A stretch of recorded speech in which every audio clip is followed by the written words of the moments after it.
Good morning, everyone, and welcome to day 4 of our video series on understanding the wisdom that your emotions and your body is telling you. I'm sorry, my computer's making all kinds of noises over here.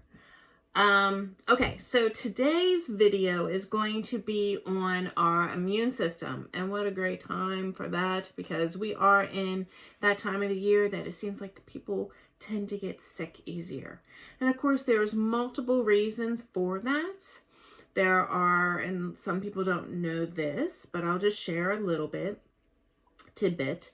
But, we come out of the holidays. Why do people end up getting sick? Well, think about the foods that you eat. They're usually high in sugar, and sugar strips zinc from our blood system. So if you're not eating foods that are rich in zinc, then this can happen. Or if you don't take, a healthy supplement, a zinc supplement. No, not all zinc supplements are healthy for us to take. That was even recently brought to my attention from a functional practitioner. So you have to be mindful and do your research. I know liver pills are a great source of zinc. So just vet out what you put in your body because you are the guard to it. Okay, well, that's a side note on the immune system.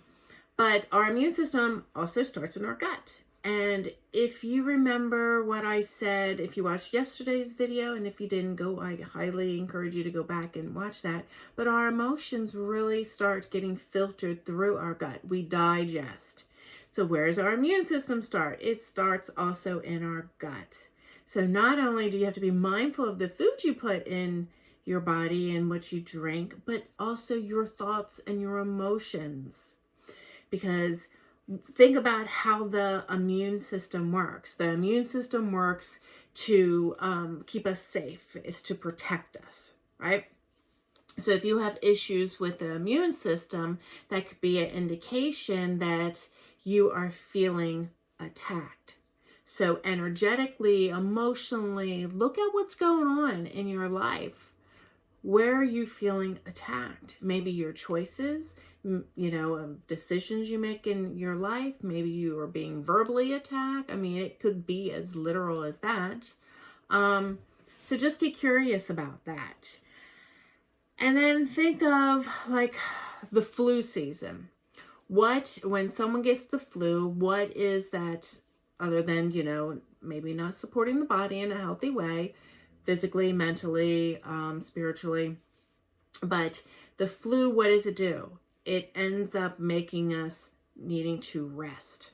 So feeling vulnerable. Take time. Breathe.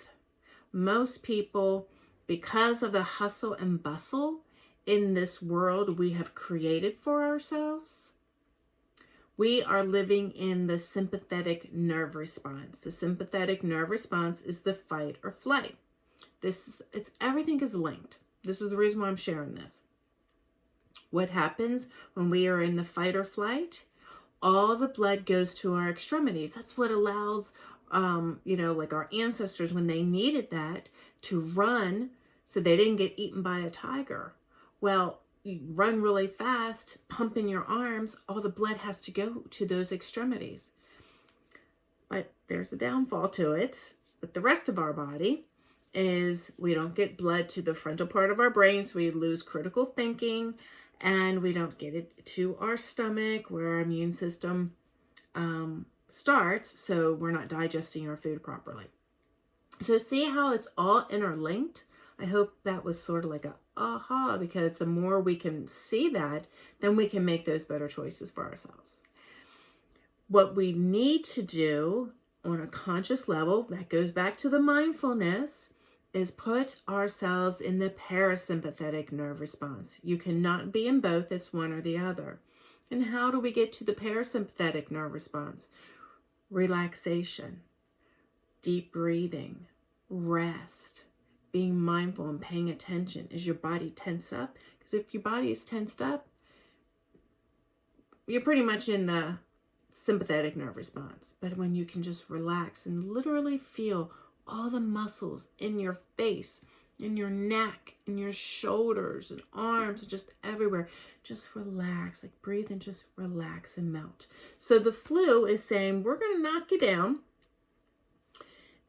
so you can recover. Be vulnerable and let yourself recover. Infection.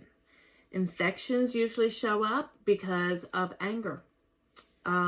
It's anger being festered in your body, in your life. So look at, who are you angry with? Someone? Maybe you don't realize it. Maybe it's something you're holding on to from the past. We talked about that on day 2.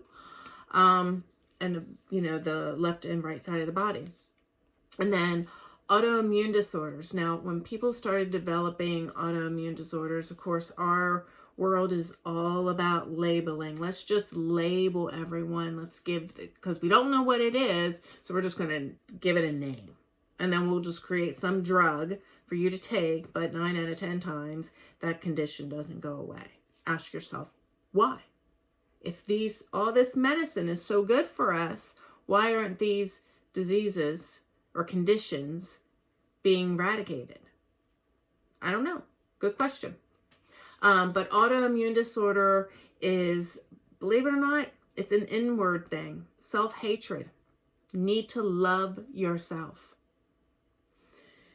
Most people were never taught what self-love actually is, and is the most important thing that we embody is self-love.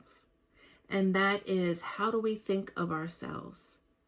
How do we talk about ourselves?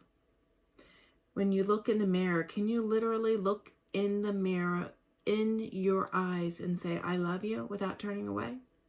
Because I know when I do that exercise with my clients, I get the same results. It feels weird. Why does it feel weird? When we love us, we're loving our Creator, God, Spirit, that which is greater than us. If you want to attract love, love yourself. So start getting curious. How are you talking about yourself? Are you looking in the mirror and saying, oh my God, I look horrible? Like, do you know one of the reasons why I do these videos with no makeup on? I don't do my hair, because this is natural me. I can do all that other stuff to make myself enhance, everything. And I used to. But then I've learned, you know what? I need to learn to love myself exactly where I'm at. Not needing to change a thing about me. Because we think we're broken, but we're not. We're not broken. We're perfectly imperfect. So, I hope today's video brought some ahas. I'd love to hear those ahas. Just put them down in the comments. What came up for you? The more of us come together and unite and share our experiences, the better world we can create for our children, our grandchildren, our great-grandchildren, and so on. It's up to us to make these changes. We're being asked to make them. It's just whether or not we're going to be conscious enough to do it. I am, so that's why I'm doing my part. So if anybody would like to join me, I'd love for you to message me and let's collaborate. All right. Have a wonderful Thursday. Take care. Bye-bye.